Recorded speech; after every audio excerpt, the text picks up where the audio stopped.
Dialogue. Icon. A roadside. 2. Blank. A roadside stand. NCERT solutions for a roadside stand. NCERT solutions for Class 12 English. Flamingo Poem 5. A roadside stand. NCERT textbook questions and answers. A roadside stand. Think it out. Question 1. The city folk who drove through the countryside hardly paid any heed. A roadside stand. NCERT solutions. 22. Blank. A roadside A roadside stand. NCERT solutions for Class 12 English. Flamingo Poem 5. A roadside stand. NCERT textbook questions and answers. A roadside stand. Think it out. Question 1. The city folk who drove through the countryside hardly paid any heed to the roadside stand or to the people who ran it. If at all they did, it was to complain. Which lines bring this out? What was their complaint about? Answer. The lines that bring out the irritation of the passers-by are, or if ever aside a moment, the out of sorts at having the landscape marred. They complained that the disfigured paint of the stalls spoiled the beauty of the landscape. The signposts pointed the wrong way and the stalls were not maintained. Question 2. What was the plea of the folk who had put up the roadside stand? Answer. The people of the roadside stand sat in prayer that some city traffic should stop by and buy their wares so that they could make some money to improve their life beyond mere survival. Question 3. The government and other social service agencies appear to help the poor rural people, but actually do them no good. Pick out the words and phrases the poet uses to show their double standards. Answer. The poet uses the word greedy good doers, beneficent beasts of prey, and enforcing benefits that are calculated. Question 4. What is the childish longing that the poet refers to? Why is it in vain? Answer. The poet refers to the tireless longing of the stall owners for some car to stop by and give them an opportunity to make some money, but they wait in vain because the cars just pass by without thinking of the hope and longing of the sad faces peeping from the windows. If at all they stop, it is to ask the way or to take turn. Question 5. Which lines tell us about the insufferable pain that the poet feels at the thought of the plight of the rural people? Answer. The lines that express the poet's insufferable pain are, I wonder how I should like you to come to me and offer to put me gently out of my pain. A roadside stand. Extra questions and answers. A roadside stand. Short answer questions. Question 1. What is the untold sorrow of the owners of the roadside stand? Answer. The untold sorrow of the roadside stand owners is that nobody pays attention to the efforts of the country folk to make some money. The city folk just pass by their stalls without helping them to make some money. Their lives have not progressed at all as they merely earn to survive. Question 2. What is the poet's complaint in the poem? Answer. The poet does not complain like passers-by that the landscape has been marred. He is complaining about a lack of opportunity and encouragement to these people in the countryside. He is upset about the sorrow of those who had set up the roadside stall in the hope that people would stop by and some money would tickle into their palms. Question 3.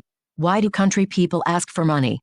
Answer. The country people ask for money to improve their lives. They set up stalls on the roadside in the hope that they would make some money by selling goods of daily use and make their life better, as they had seen in movies and as had been promised by the party in power. Question 4.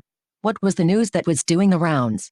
Answer. There was news that the people in power were planning to move all these rural people to the city next to the theater and the big stores. Their lives would be secured and they would not have to worry about themselves any longer. They were promised that they would soon be pulled out of their poverty. Question 5. How would the innocent be soothed out of their wits?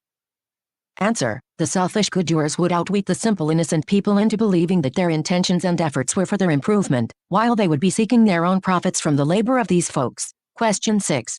Why are the cars called selfish? Answer. The poet has used a transferred epithet here. He actually means to call the car owners selfish as they just pass by without a thought for the plight of the owners of the roadside stands, and if at all they do stop, it is either to complain or to turn their car round. Question 7. What is the sadness that lurks near the open window there? Answer. The poet is referring to the disappointed faces that wait in vain at their stall windows for someone to ask for their wares and drop some money in their palm, but their hopes for a better living are belied. Question 8. What is the open prayer made by the country folk? Answer. The country folk make an open appeal to the city dwellers that they should not be selfish. They expectantly pray for the city cars to stop at their roadside stand and help them lead a better life. Question 9. What is the trusting sorrow? What remains unsaid? Answer. The country folk trust their rich brethren in the city to come to their help, but they feel sad when their trust is breached by the city people through their indifference. Although the city people have said nothing, but their silence speaks volumes about their cold and indifferent attitude to the rural poor, who feel hurt by it. Question 10. Which things irritated those passers-by who stopped at the roadside stand? Answer. The passers-by got irritated by the tastelessly painted roadside stand. The thought that the artless decor of the stand was in disharmony with their surroundings and it had destroyed the scenic beauty of the landscape. Even their N and S on the signboards was wrongly presented. They did not approve of the things offered for sale. Question 11. Why did the people driving along the highway think that the landscape was marred? Answer. The people driving along the highway objected to the tastelessly painted roadside stand. They thought that the artless decor of the stand was in disharmony with the surroundings and had destroyed the scenic beauty of the landscape. Although the shed had been recently renovated, but it could never impress the city dwellers. They were always critical and felt that these unhygienically maintained roadside stands marred the beautiful mountain scene. Question 12. Who actually stopped near the sheds put up by the farmers at the edges of the road? Answer. The poet states clearly that 3 cars stopped but none inquired about the prices of the farmer's produce. 1 car stopped to reverse and another asked the way to where it was bound. The third foolishly asked if they could sell it a gallon of gas. Question 13. What would be the great relief for the poet in reference to these village folks? Answer. The poet says loudly that he would be happy to own the great relief if the pains of these people were removed at one stroke. Obviously, he is much moved by their pathetic plight of life. He wants something to be done to improve their lives economically. Question 14.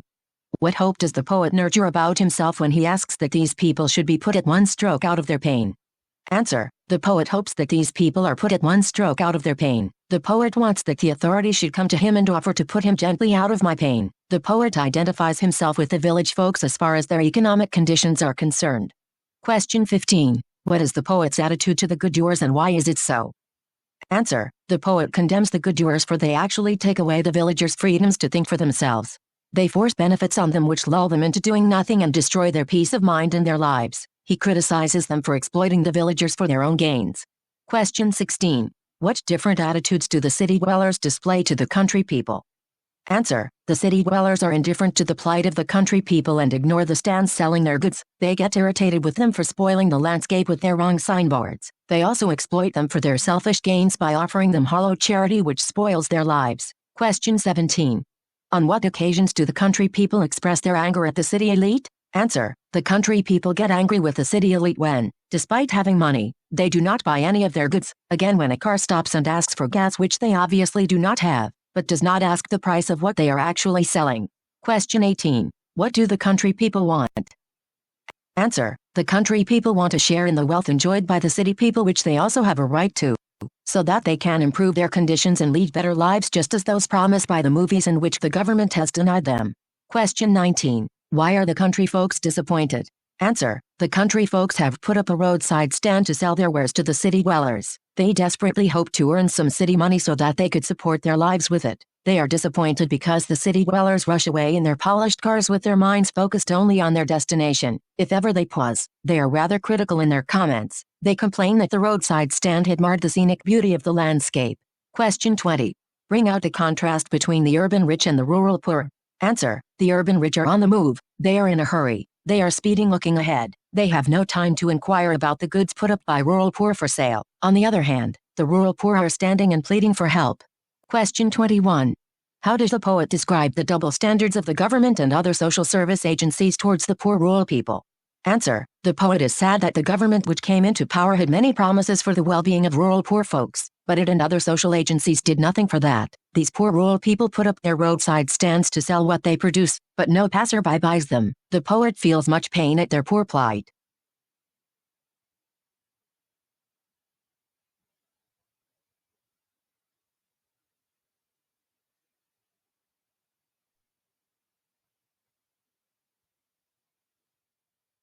Dialogue. Toggle button. Close recording. Stop recording.